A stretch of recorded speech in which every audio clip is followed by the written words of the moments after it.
Hi, I'm Natasha, and in this video, we're going to go through each of the PTE listening tasks.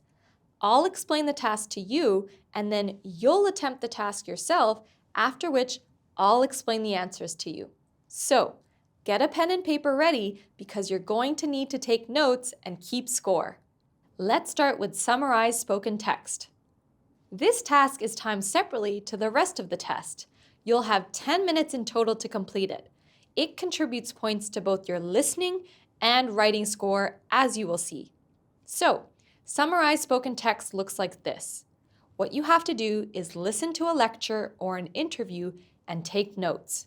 When the audio finishes, you'll then need to write a summary of the lecture of between 50 and 70 words. You can see why this task contributes points to both your listening and writing score. Okay, are you ready to listen and take notes? I'm gonna skip a couple of centuries and take us from the 8th century BC to the 6th century BC and talk about what was the greatest architectural project in the 6th century BC. Just a few words about what was going on in the 6th century BC. Those who were ascendant in the 6th century BC were essentially the Etruscans. The Etruscans lived in what is known as Etruria. They were a quite advanced civilization prior to the Roman period, lived in Etruria, which is essentially Tuscany today, Tuscany today. So the area around Florence and so on and so forth is where many of these individuals lived. They became a quite powerful civilization, and they were able to use that power to gain ascendancy also in Rome itself. And there's a period in which there was a succession of Etruscan kings who were leading Rome.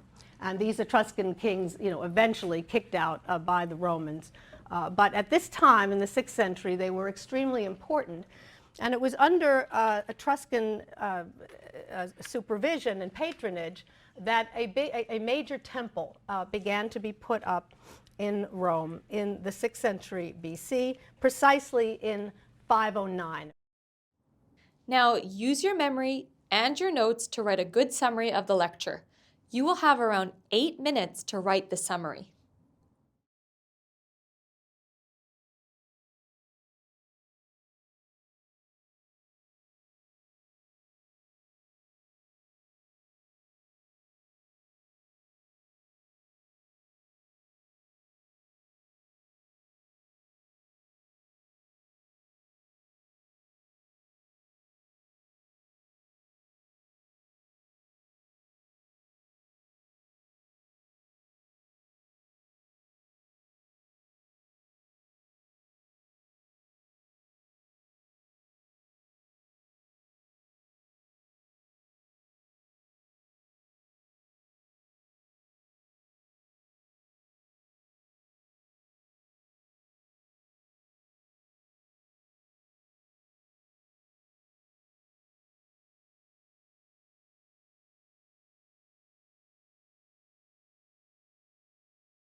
All right, let's look at a couple of model answers. And of course, there are many possible high-scoring answers. Here's the first model answer. It's 68 words. The speaker was discussing architecture in the 6th century BC. She mentioned that the Etruscans held power in Rome at that time. Then she described how they were an advanced civilization and lived in what is Tuscany today. Next, she discussed how they were eventually removed from power by the Romans. Finally, she suggested that Etruscans were responsible for the construction of a major temple in 509 BC. Here is the second model answer. It's 69 words. The speaker was discussing a great architectural project in the 6th century BC. She mentioned how the Etruscans ruled an advanced civilization where Tuscany is presently located. Then she described how a line of Etruscan kings ruled Rome.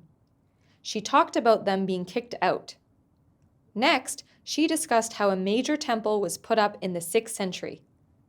She finally suggested that the exact date was 509 BC. So both of these model answers are good because they have captured the main ideas in the lecture. They're also good because they use a solid structure. They also have good vocab and grammar. Now, if you didn't spell Etruscan properly, don't worry too much about that. Select key ideas from the lecture and write them into your summary.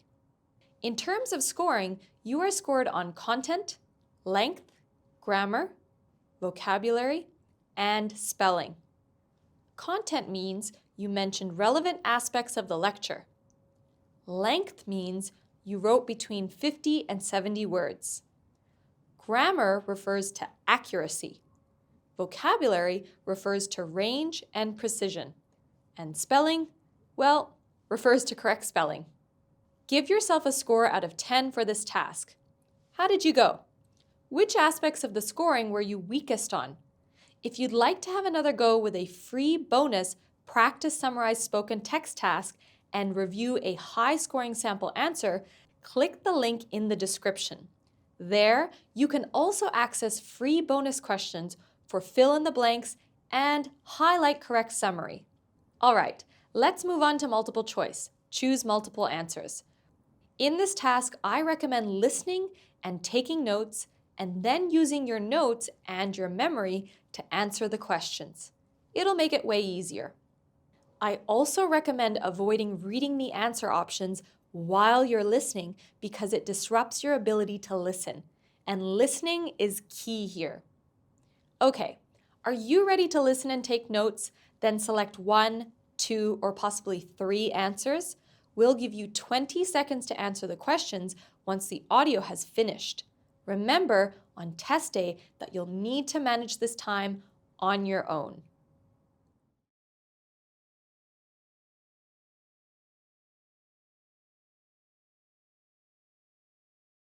The idea of Western democracy was born. It was, of course, a very partial and flawed democracy, but the idea that power should stem from the consent of the governed, that power should flow from below to above, not the other way around, was born in that decade. And in that same decade, somebody, legend has it, somebody named Thespis, invented the idea of dialogue.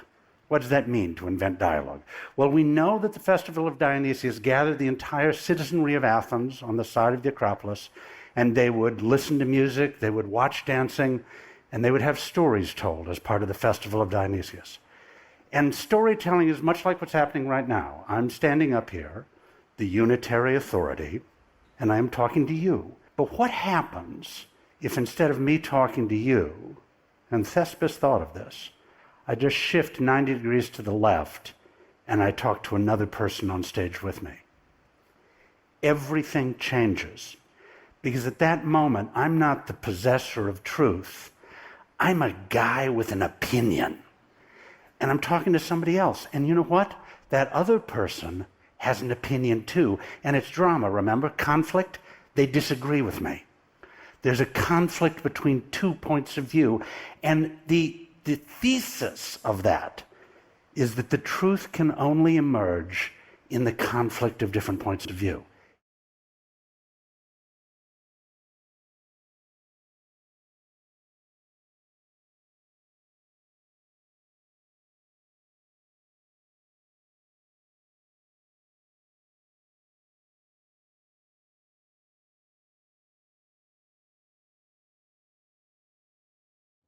All right, let's check the answers.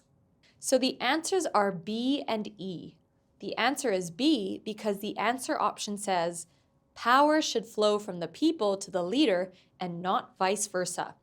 And the speaker said, power should flow from below to above, not the other way around. So the answer option and that particular part of the lecture say the same thing, but slightly different. Really, what you're doing is determining if what was said in the lecture is also said as an answer option, albeit in different words. And what about E? Well, the answer option says, truth emerges from the interaction of different perspectives, while the speaker said, there is a conflict between 2 points of view, and the thesis of that is that the truth can only emerge in the conflict of different points of view. These two statements are saying the same thing in different ways. A, C, and D were wrong because they weren't mentioned or they were contradictory. These are challenging. Let's do another one. Remember to listen carefully, take notes, and then match your notes and memory to the correct answer options. Here we go.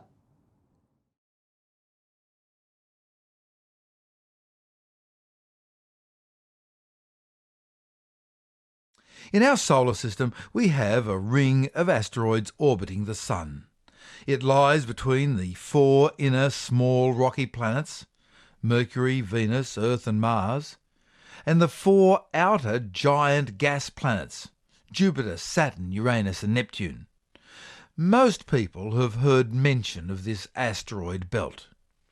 It took a while for our telescope technology to get good enough, but on January 1, 1801, an asteroid was discovered in this belt. It was also the largest ever discovered, about 930 kilometres across. Of course, the smaller asteroids took longer to discover because they were harder to see. As the astronomers discovered tens, then hundreds, and finally thousands of asteroids, the name asteroid belt gradually evolved. The asteroid belt has about 1 million rocks bigger than a kilometre across, and about 250 of these are larger than 100 kilometres. If you go really small, there are many millions more rocks just a few metres across. Even so, the total mass of all the asteroids is about 1,000 times smaller than the mass of the Earth.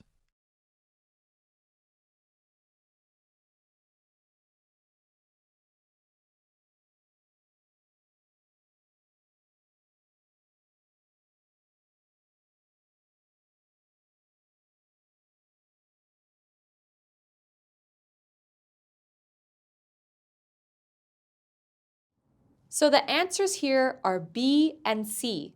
Let's take a look at why. The answer is B because the answer option and 2 different parts of the lecture say the same thing but using slightly different words. But the meaning is the same. So the answer option says, in 1801, an asteroid was discovered in what is now known as the asteroid belt. And the lecture says, on January 1st, 1801, an asteroid was discovered in this belt.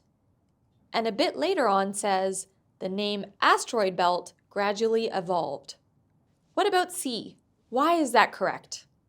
Well, if we look closely, we can see the answer option said, astronomers have been able to determine that the mass of the asteroids is significantly less than the mass of the Earth.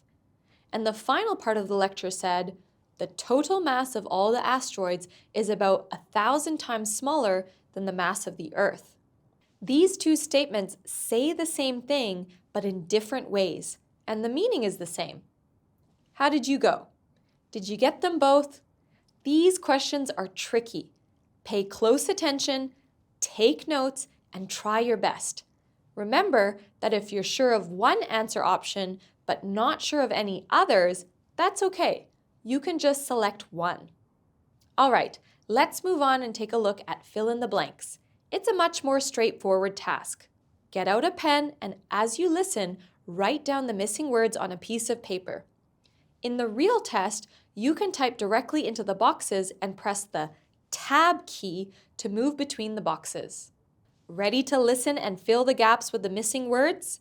You have a little bit of time to run your eye across the text before the audio begins. Try to get a feel for what type of word you might need. At the end, you'll have some time to check your spelling. Here we go.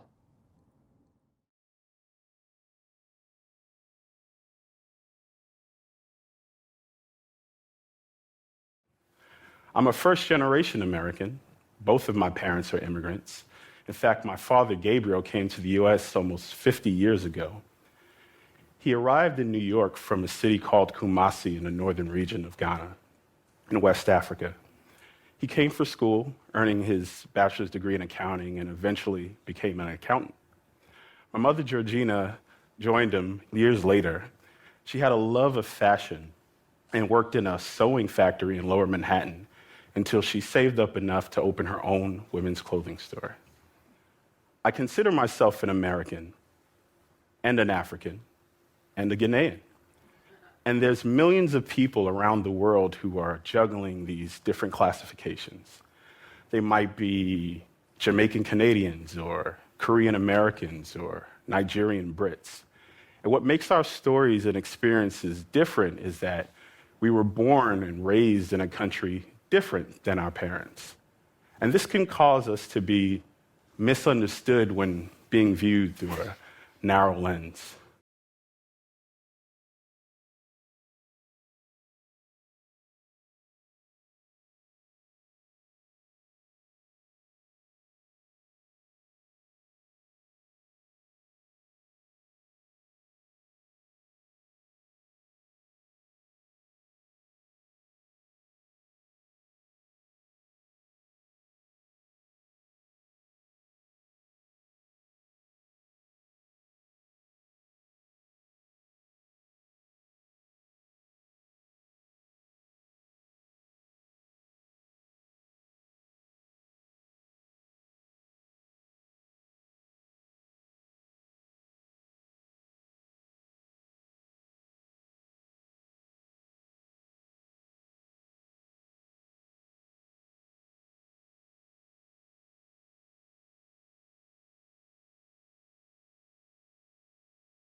How did you go?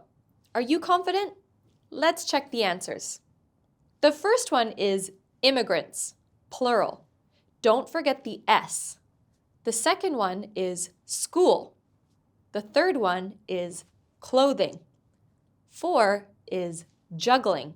Did you spell it correctly? You have to spell it right. Juggling.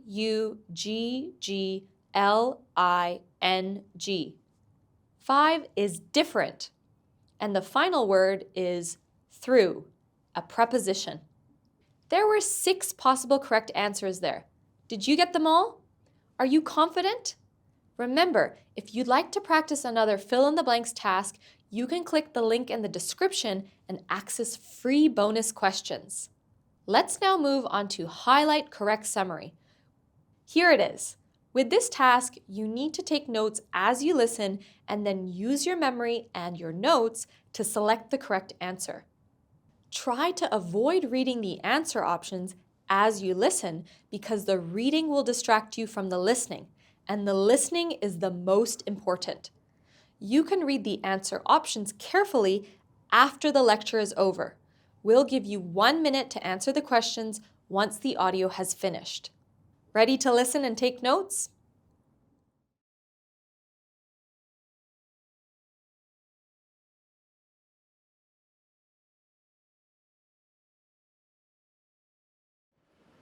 I want to talk about emotions and the need to boost our emotional intelligence.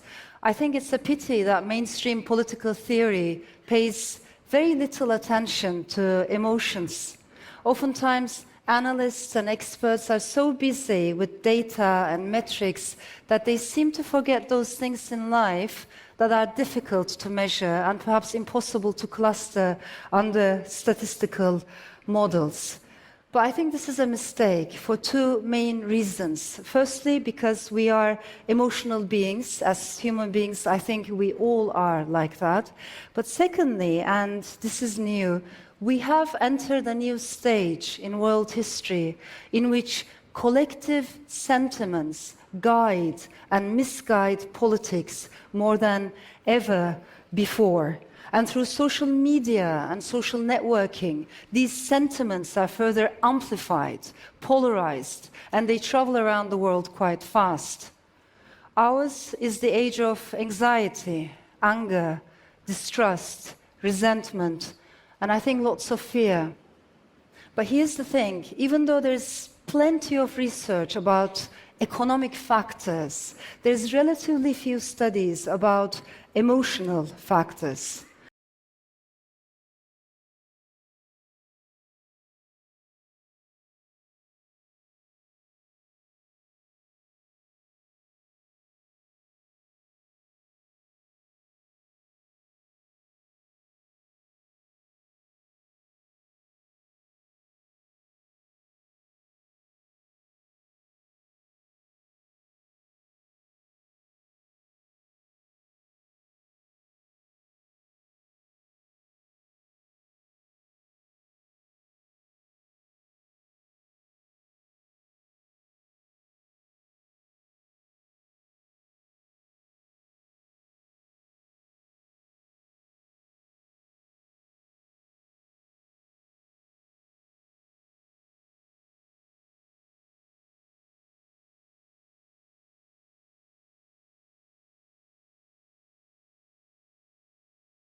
How did you go? Let's check the answer. The answer here is A. Emotional factors are hugely influential, but they are outside the current scope of political theory. It is time to incorporate them. This was the essential summary of what was said, and you can see some key parts of the transcript are highlighted there for you. Feel free to pause the video and take a closer look. Answer options B, C, and D were incorrect in some way. They left out key information, were a misrepresentation of the lecture, or were actually contradictory to what was said. Let's do the second question. Listen, take notes, and then read carefully for the main idea expressed.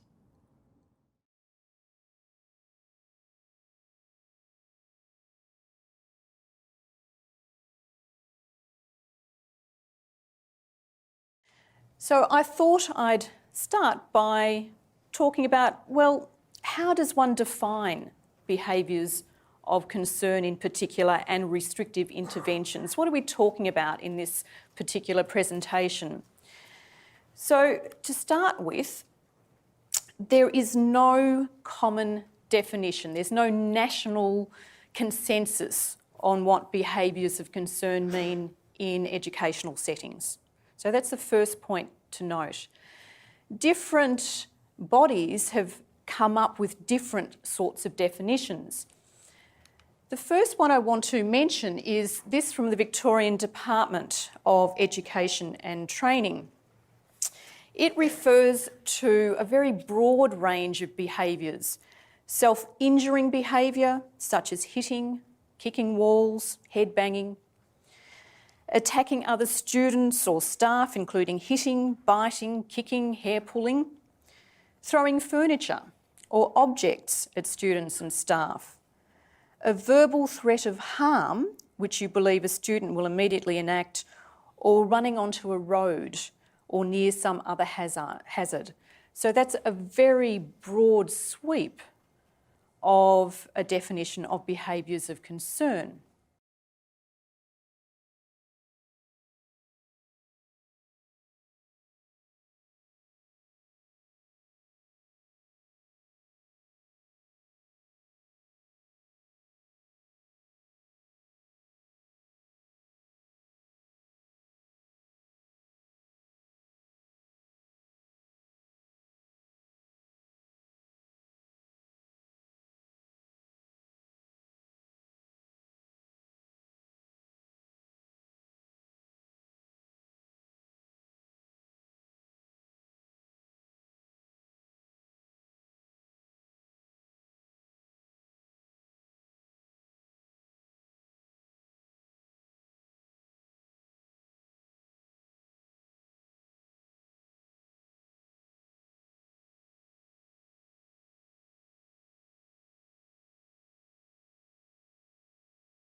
Did you get it?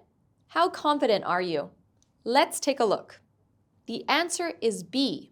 There is no agreed national definition of the behaviors identified as behaviors of concern. Various bodies have varying definitions.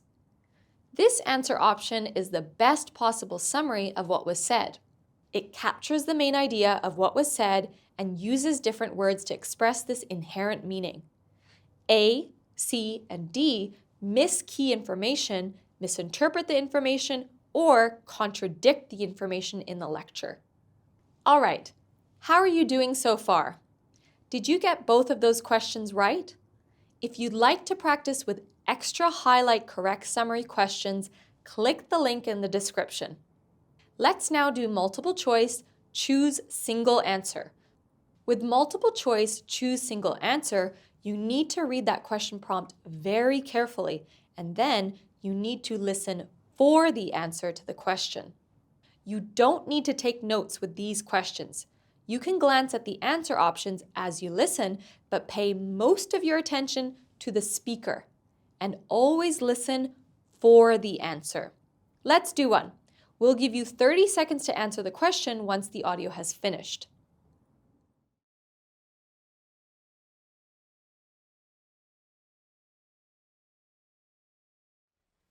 So apparently, I've got a pretty bold voice. So let's talk about our friends, white men. You have a role to play and a choice to make. You can do something, or you can do nothing. We're cool in this room, but when this goes out, everyone will say, "Oh my God, she's a reverse racist." That quote was said by a white man, Robert Morris, chairperson, PricewaterhouseCoopers. He asked me to include it in my talk. We need to grow support lines and help groups so victims can help each other when their lives and finances have been derailed. We must, as individuals, disrupt gender violence as it is happening. 92% of young people 29 and under witness it. 72% of us have witnessed it. We must have the courage and urgency to practice stopping it as it is unfolding. And lastly, believe her. Believe her.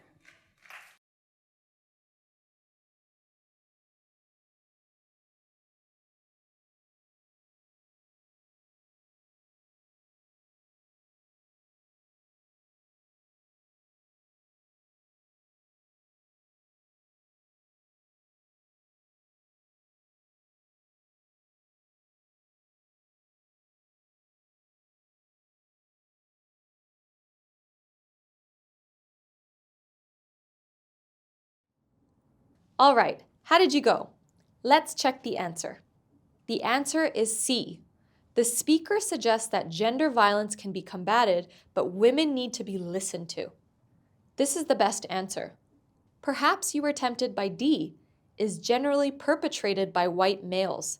But she didn't actually say this, so that's incorrect, as is A, B, and E. Let's do another one. Remember to listen for the answer as asked by the question prompt.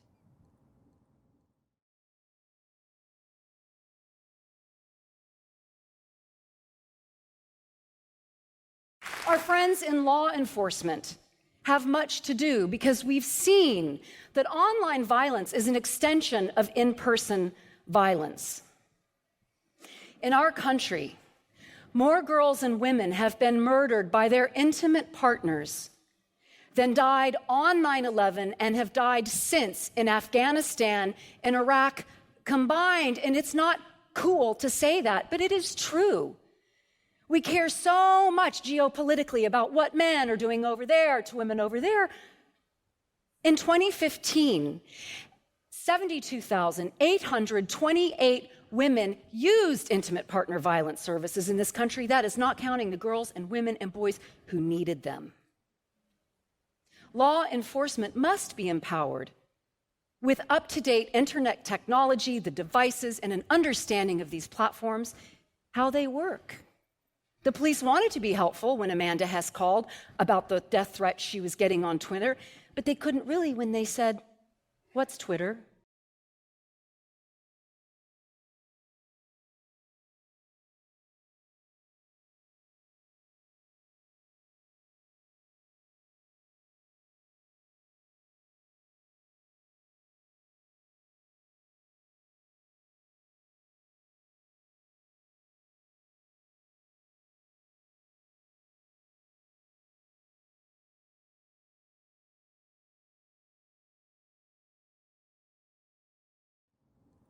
Okay, let's check the answer.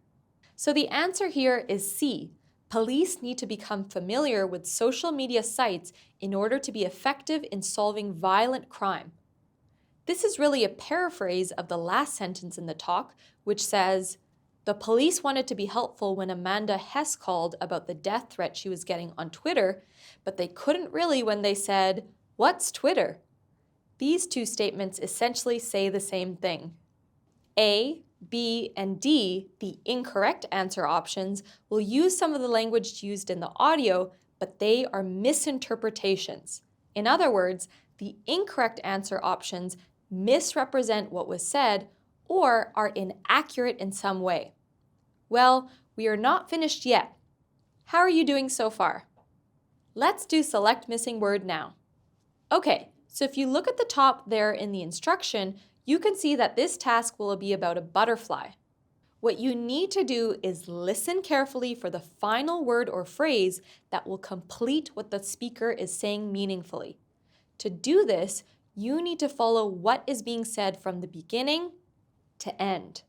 Once the audio has finished, you will have 15 seconds to answer the question. Here we go.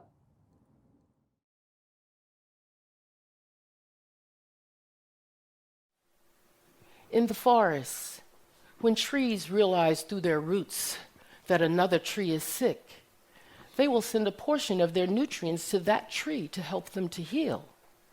They never think about what will happen to them or feel vulnerable when they do. When a tree is dying, it releases all of its nutrients to other trees that need it the most. Below the surface, we're all connected by our roots and sharing nutrients with each other. It's only when we come together that we can honestly grow. It's the same for humans in the garden of hardship. In this garden, when the caterpillar transforms into a chrysalis. This involves some struggle, but it's a challenge with a purpose. Without this painful fight to break free from the confines of the cocoon, the newly formed butterfly can't strengthen its wings. Without the battle, the butterfly dies without ever.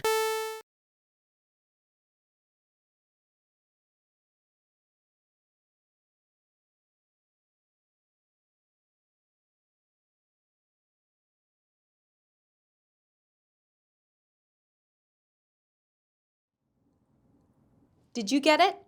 This task is all about anticipating what the speaker was going to say based on what was said. So the best way to finish this task was with the phrase, taking flight.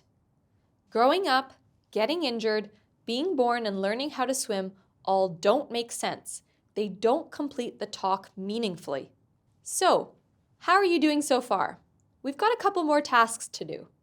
Let's move on to highlight incorrect words now. When you see this task on test day, you have to have your mouse ready to click as you listen. Because you can't click in this video, just listen and tap your finger on the table. So what's going to happen is you will hear a lecture and you will see the transcript of the lecture. The problem is that there are a few words in the transcript that differ from what the speaker says. You need to click or tap on each of the incorrect words. Ready? You have a little bit of time to scan your eyes over the transcript.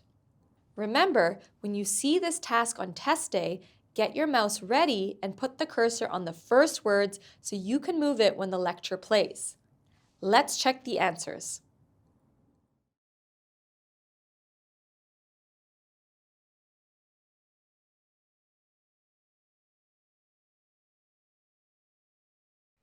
So there are formal questions that we will take up time and again. There are questions that intersect between the form and the content in every single novel that we read. Now, perhaps those of you who like to read fiction, and especially who like to read fiction from this period, will look down at that syllabus and you'll say, well, where is your favorite writer? Where is Don DeLillo? Where is John Updike? My answer for the question, why these writers? My answer for the question is the course.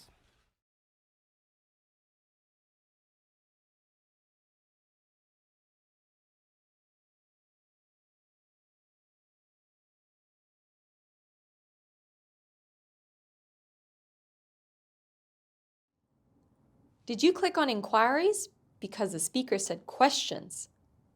Did you click on novel because the speaker said book? Did you click on epoch because the speaker said period?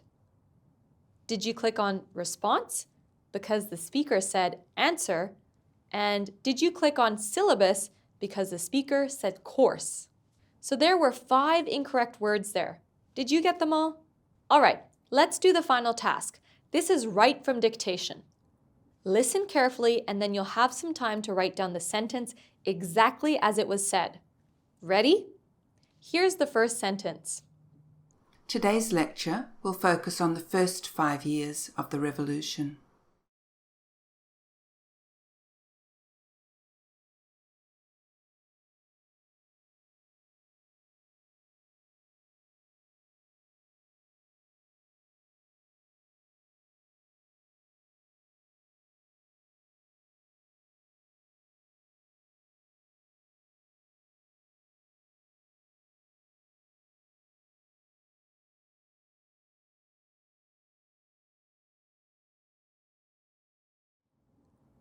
Here's the second sentence.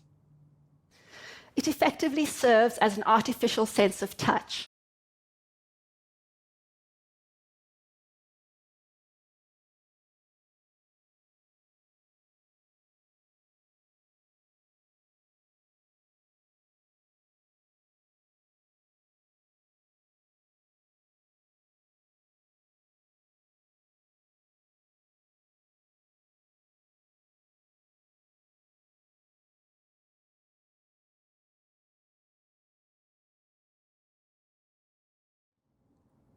Here's the third sentence. Sea level rise threatens coastal ecosystems, agriculture, even major cities.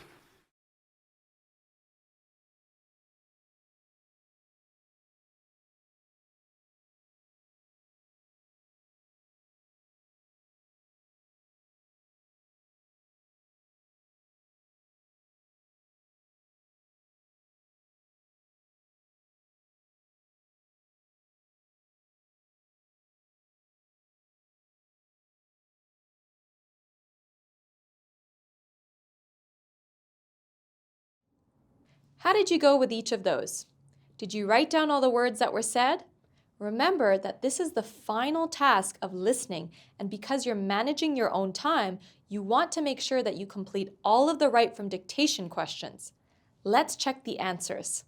The first sentence was, today's lecture will focus on the first 5 years of the Revolution. How does that answer compare to what you wrote down? The second sentence was, it effectively serves as an artificial sense of touch. Did you get all of those words? Did you misspell any? Did you get any grammar wrong? The third sentence was, sea level rise threatens coastal ecosystems, agriculture, even major cities. Don't worry about the punctuation here. You're not scored on punctuation. So, there were 31 individual words said in those 3 sentences. Did you get them all? If you're unhappy with your performance, then what might have been the issue? Is it a lack of vocab? Is the speaking too fast? Did you struggle to hear the words because of connected speech?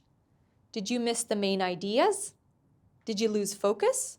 Or did you panic? Remember, you can access free bonus questions by clicking the link in the description. And always, if you're looking for more practice questions, live classes, and mock tests, sign up for free at e2testprep.com. Good luck!